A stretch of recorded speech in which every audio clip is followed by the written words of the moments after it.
Another thing, sabi ko, alam ko na sakit sa loob. Yung iba. Itong away natin sa NPA, pati yung ceasefire ngayon. Alam mo, presidente ako ninyo, buong bayan.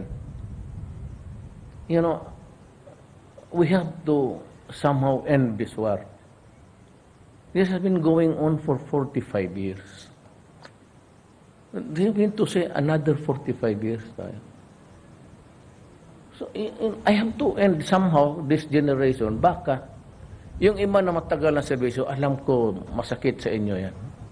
But you have to understand me and the rest of the Filipino people. Mas lalo ng kalaban natin, Pilipino rin, medyo kailangan hintuin talaga natin to.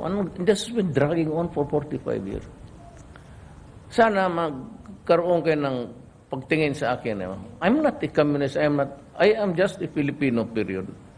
I'm just doing it for the sake of my country.